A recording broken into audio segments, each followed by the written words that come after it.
గట్టి కొడతాడంట. ఆయన కొడితే ఎంత గట్టి కొడతాడంట అంటే ఇక అది చెప్పనలవి కాదంట. నేను అడగదలుచుకున్న మా సోదరుని, అయ్యా ఆయన గట్టి కొట్టడానికి ఫుల్లా ఆఫా? ఏంది గట్టి కొట్టడానికి? ఏం కొడతాడు ఆయన? కొడితే గిడితే ఓ ఫుల్ ఓ ఆఫ్ గట్టి కొట్టగలడు, అంత మించి గట్టి కొట్టేది ఏందుంది? 10 ఏళ్ళు నువ్వు గట్టి కొట్టేటోని ఆయన ఉంటే నిజంగానే నువ్వు గట్టి కొట్టాలంటే డ్రగ్స్ పార్టీలు ఫామ్ హౌస్లలో చేస్తున్న నీ కొడుకును వంగబెట్టి గట్టి కొట్టు, వానికి బుద్ధి వస్తుంది. ఢిల్లీలో లిక్కర్ దందాలు చేసి తెలంగాణ గౌరవాన్ని తీసిన నీ బిడ్డను దవడ మీద అంగబెట్టి గట్టి కొట్టు. తెలంగాణ పరువు తీసినందుకు గట్టి కొడితే వస్తుంది. కాళేశ్వరం పేరు మీద 1,00,000 కోట్లు మింగిన నీ అల్లుని దవడ మీద అంగబెట్టి కొట్టు గట్టిగా, అప్పుడు వానికి బుద్ధి వస్తుంది, సిగ్గు వస్తుంది. తెలంగాణను ముంచినందుకు గట్టి కొట్టేది ఉంటే నీ ఇంట్లో కొట్టు, వాళ్ళని దారిలో పెట్టు. కాంగ్రెస్ను గట్టి కొడతా అంటే మా కాంగ్రెస్ పార్టీ కార్యకర్తలు ఊరుకుంటారా? రా, ఎంత గట్టి కొడతావో చూద్దాం. పొంకణాల పోసిగానికంట 3 ఎట్లంట 36 దొడ్లంట. వెనకడికి పొంకణాలు చెప్పేటోడు. 10 ఏళ్ళు నువ్వే ఉన్నావు కదనే, 10 ఏళ్ళలో నిన్ను ఇవ్వడం చేయొద్దన్నాడా? ఇవాళ మేము 12 నెలల ఏమి చేయలేదు అంటున్నాడు. నేను అడుగుతున్న ఇక్కడికొచ్చిన మా ఆడబిడ్డల్ని, అక్క 500 రూపాయలకు సిలిండర్ వస్తలేదా? ఆర్టీసీ బస్సులో ఉచితంగా మీరు బస్సు ఎక్కుతారని టికెట్ అడుగుతురా? ఆ ఎల్ల అమ్మగారింటికి పోవాలంటే ఇంటి ఆయన కిరాయి పైసలు అడగాలి. అమ్మవారి గుడికి పోవాలంటే పక్కింటోళ్ళు తోడు రావాలి.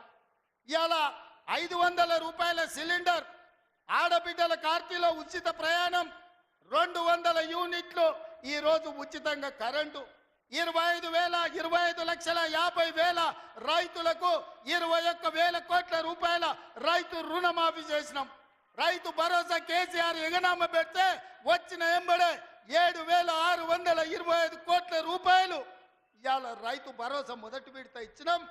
రెండో విడత ఈరోజు రైతు భరోసాల 10,000 కోట్ల రూపాయలు, ఎకరాకు 12,000 సంవత్సరానికి ఇవాళ మనం మొదలు పెట్టినాం. మార్చి 31 లోపల ఈరోజు రైతు భరోసా నిధుల్ని రైతుల ఖాతాలో వేయదలుచుకున్నాం. నిరుద్యోగ యువకులకు 55,000 ఉద్యోగాలు ఇచ్చినాం. ఇవాళ ఆడబిడ్డలకు, మహిళా సంఘాలకు పాఠశాలలు నిర్వహించుకోనికి అమ్మ ఆదర్శ పాఠశాల ఇచ్చినాం. ఇవాళ పాఠశాల పిల్లలకు బట్టలు కుట్టే పని ఆడబిడ్డలకు ఇచ్చినాం. ఇవాళ 1000 మెగావాట్లు సోలార్ విద్యుత్తు ఆడబిడ్డలకు ఇవాళ నిర్వహించుకోవడానికి ఇచ్చినాం. ఇవాళ మహిళా సంఘాలకు 600 బస్సులు కొని ఆర్టీసీకి ఇవాళ కిరాయిలకు పెట్టే అవకాశం మా ఆడబిడ్డలకు ఇచ్చినాం. ఈ రకంగా చెప్పుకుంటూ పోతే ఈరోజు కొడంగల్ నారాయణపేట లిఫ్ట్ ఇరిగేషన్ మహబూబ్ నగర్కు తీసుకొచ్చినాం. 5,000 కోట్ల రూపాయలతో కొడంగల్ అభివృద్ధి పనులు, 1000 కోట్లు ఇవాళ నారాయణపేటలో అభివృద్ధి పనులు తీసుకున్నాం. పాలమూరు ప్రాజెక్టు పూర్తి చేయాలని ఇవాళ ముందుకు పోతున్నాం. ఈ రకంగా మేము వచ్చిన తర్వాత ఇంతకుముందే పొంగులేటి శ్రీనివాసరెడ్డి గారి నేతృత్వంలో ఆనాడు ఆగిపోయిన ఇందిరమ్మ ఇల్లు మళ్ళీ ప్రారంభించి నియోజకవర్గానికి 3,500 కాదు, అవసరమైతే 5,000 ఇల్లు ప్రతి నియోజకవర్గానికి 5 లక్షల రూపాయలు పేదవాడు ఇల్లు కట్టుకోవడానికి ఇవాళ ఉచితంగా ఇస్తున్నాం. నువ్వు ఎన్ని డబుల్ బెడ్రూమ్ ఇండ్లు ఇచ్చినావు 10 ఏళ్ళని నేను అడుగుతున్నా. సంవత్సరంలో 5 లక్షల ఇండ్లు మేము ఇస్తాం. ఆనాడు 10 ఏళ్ళ 25 లక్షల ఇందిరమ్మ ఇండ్లు మేము ఇచ్చినాం. నేను అందుకే ఇవాళ టీఆర్ఎస్ వాళ్ళకు ఒక సవాల్ విసురుతున్నా. చిత్తశుద్ధి ఉంటే మీరు రాండి. ఏ ఊర్లో అయితే ఇందిరమ్మ ఇండ్లు ఉంటాయో రేపు సర్పంచ్ ఎన్నికలలో మేము ఓట్లు అడుగుతాం. ఏ ఊర్లో మా ఇందిరమ్మ ఇండ్లు లేవో మేము ఎన్నికల్లో పోటీ చేయం. నువ్వు నీ డబుల్ బెడ్రూమ్ ఇండ్లు ఉన్న ఊర్లలోనే నువ్వు పోటీ చేయాలి. నీకు దమ్ముందా? నేను సూటిగా సవాలు విసురుతున్నా. శ్రీనివాసరెడ్డి గారిని కూడా సవాలు విశ్రమని చెప్తున్నా. మా దామన్నను కూడా తోడుండమని నేను విజ్ఞప్తి చేస్తున్నా. ఏ ఊర్లో ఇందిరమ్మ ఇండ్లు ఉన్నాయో మేము ఆ ఊర్లోనే పోటీ చేస్తాం.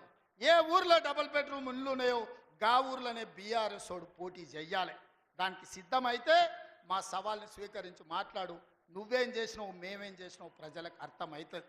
అందుకే ఇవాళ ఆర్టీసీలో బస్సు అయినా, ఆడబిడ్డలకు 200 యూనిట్లు ఇంటికైనా, 500 రూపాయల సిలిండర్ అయినా, యువకులకు 55,000 ఉద్యోగాలైనా, 21,000 కోట్ల రూపాయల రైతు రుణమాఫీ అయినా, రైతు భరోసాలో 12,000 కోట్ల రూపాయలు సంవత్సరానికి ఇచ్చిన, ఉపాధి హామీ కూలీలకు ప్రతి ఇంటికి 12,000 రూపాయలు ఇవాళ ఉచితంగా ఇచ్చిన ఒక్క సంవత్సరంలోనే ఇవన్నీ పనులు మనం చేసినాం.